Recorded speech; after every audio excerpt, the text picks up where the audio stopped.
produk jasa perbankan.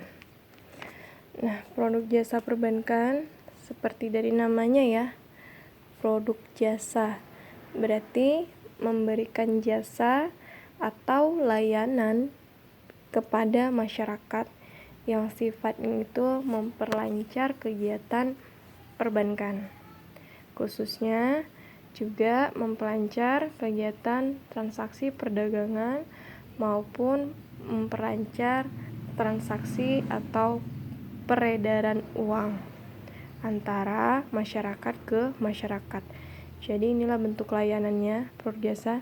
Nah, jika dilihat ini banyak ya beberapa produk jasa atau layanan di dalam perbankan.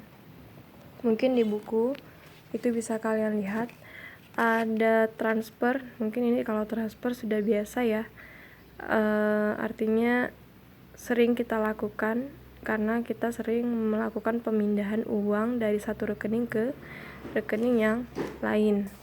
Kemudian yang kedua ada namanya inkaso. Inkaso ini pemberian kuasa pada bank oleh nasabah untuk melakukan penagihan terhadap surat-surat berharga yang harus dibayar oleh pihak bersangkutan. Jadi kalau contohnya inkaso ini misalnya nasabah itu memiliki cek. Cek ini biasanya itu berasalkan dari giro ya. Cek ini kan asalnya dari giro. Nah, nasabah yang memiliki giro maka dia akan diberikan cek. Nah, cek ini yang akan bisa dimanfaatkan oleh si nasabah untuk memindahkan dana rekening gironya ke rekening yang lain atau mencairkan uangnya di rekening giro dengan melalui cek. Nah, cek ini nantinya akan dibawa oleh orang yang akan mencairkan. Bisa saja cek itu akan diberikan kepada orang lain. Nah, orang lain tersebut membawa ceknya kepada bank dan bank akan melakukan pembayaran tunai kepada orang yang memiliki cek tersebut. Tuh, jadi tidak perlu memindahkan dengan transfer, tapi melalui inkaso juga bisa dilakukan, yaitu dengan nasabah yang memiliki rekening cek. Lalu yang ketiga ada satu lagi ya, selain inkaso ada namanya clearing. Nah, mungkin clearing sering didengar ya. Nah, ini clearing. Clearing ini sebenarnya sama pemindahannya itu seperti di transfer.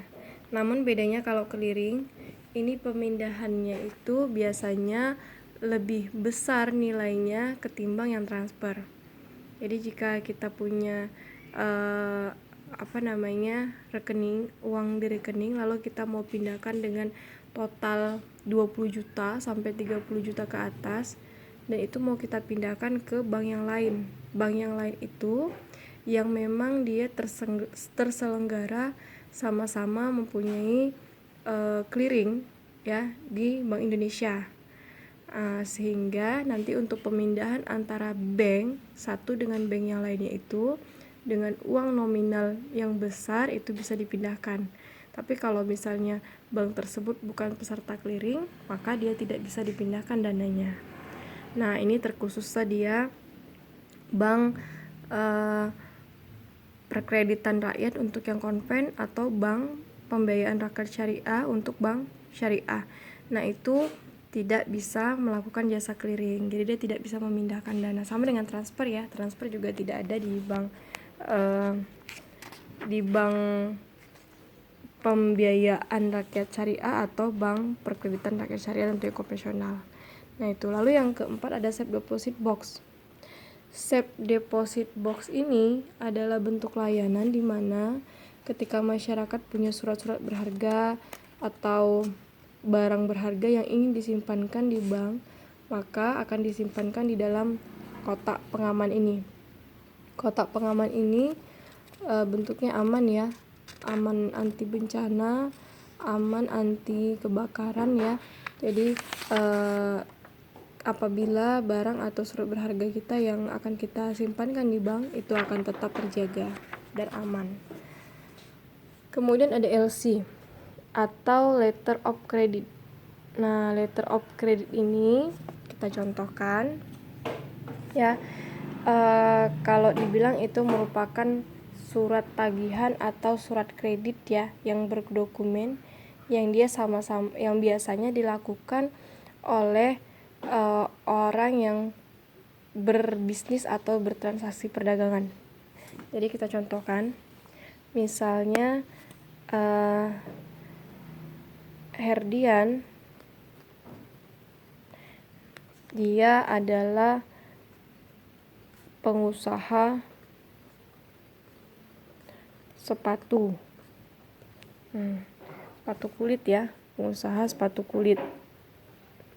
Lalu dia ingin mengekspor sepatu-sepatunya itu ke negeri lain atau negara lain, misalnya ke Amerika. Dia ekspor ke Amerika. Nah, ketika orang Amerika mau melakukan pembayaran karena dia sudah beli sepatunya kepada Herdian, maka dia nggak mungkin datang ke Indonesia lalu dia bayarkan atau dia berikan uang dolarnya kepada si Herdian secara langsung. Tapi ada layanan jasa ya, jasa dari perbankan berupa letter of credit. Nah, di mana orang Amerikanya kita contohkan si Dea ya. Nah, Dea. Jadi si Dea ini mau bayar ke Herdian. Nah, si Dea di Amerika dia pakai banknya milik Amerika. Bank Amerika. Si Herdian dia punya bank BRI Syariah. Nah, bagaimana cara pembayarannya? Nah, di sini harus ada interaksi antara Bank RI Syariah dengan Bank Amerika. Jadi, Herdian itu mengajukan kepada BRI Syariah untuk diterbitkan LC kepada bank tujuannya. Nah, Bank Amerika dia juga mengajukan LC kepada Bank Amerika. Ya, LC-nya diajukan. Sehingga nanti dia akan membayar uang sepatunya ya, pembayaran sepatunya kepada Bank Amerika, lalu Bank Amerika akan bayar ke Bank Syariah. Nah, di sini akan ada transaksi valuta asing ya, karena menukarkan antara dolar dari Bank Amerika ya ke BRI Syariah. Nah, setelah dicairkan bentuk uang cashnya yang secara tunai ya, dan berupa rupiah akan diberikan kepada si Herdian. Nah, inilah transaksi perdagangan ekspor impor ini yang biasa digunakan dalam bentuk jasa letter of credit atau LC. Oke.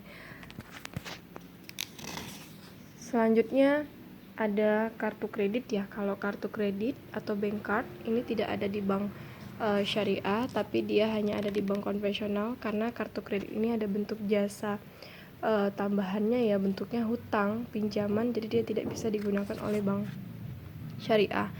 Lalu ada bank garansi. Nah, bank garansi ini merupakan surat jaminan ya yang diterbitkan oleh perbankan. Jadi kalau misalnya kita mau punya proyek kan, proyek dengan orang lain, nah pembayarannya itu ditangguhkan, maka kita butuh bank garansi atau jaminan dari perbankan yang diterbitkan, sehingga nanti kalau misalnya orang yang rekan bisnis kita itu tidak mampu bayar, maka yang menjamin pembayarannya itu adalah perbankan. Tuh, nah itu perdagangan valuta asing. Tadi foreign exchange itu tadi ya sama dengan ini ya, artinya pertukaran antara uang asing dengan uang lainnya. Lalu ada uang rupiah maksud saya. Lalu payment point. Nah, payment point ini bentuk layanan ini misalnya kayak pembayaran telepon, rekening listrik, pajak. Nah, ini juga UKT ya, uang kuliah. Nah, itu termasuklah kepada payment point. Nah, jika kalian lihat kepada jenis pelayanan bank syariah ini akad-akadnya yang digunakan ya. Akad wakalah itu biasa digunakan oleh clearing, inkaso, letter of credit, transfer, ya payment point itu bisa pakai akad wakalah. Nah, nanti kalian akan belajar akad ya. Wakalah itu perwakilan. Kafalah. Nah, kafalah ini biasanya letter of credit atau bank garansi bisa pakai akad kafalah. Lalu hiwala dan pengalian hutang. Nah, ini juga ada factoring, post date check ya. Nah, itu juga merupakan layanan dari perbankan ya, anjak piutang. Lalu ada arrohan atau ran. Nah, ini bentuknya jaminan ya, setiap nasabah yang mempunyai pembiayaan di perbankan itu ada jaminan, maka digunakanlah akad aran atau jaminan. Lalu alqord. Alqord ini bentuknya jasa. Ada yang bentuknya jasa ya, jasa yang diberikan misalnya kayak talangan haji ya. Alqord inilah yang pinjaman tadi yang dia tanpa ada tambahan. Tuh, lalu ada absorb. Absorb ini pertukaran valuta asing ya. Lalu ijaroh. Nah, ijaroh ini bisa pakai produknya safe deposit box yang kita ceritakan di awal ya, dimana tempat penyimpanan sewa menyewa. Nah, ini akan dapat digunakan dengan akad ijaroh, dimana orang yang menyewa kotak safe deposit box tadi untuk menyimpan surat berharga itu dapat dikenakan ujro atau ijaroh upahnya. Itu dia. Jadi itulah beberapa produk jasa di dalam perbankan syariah yang bisa kalian baca di buku yang saya berikan.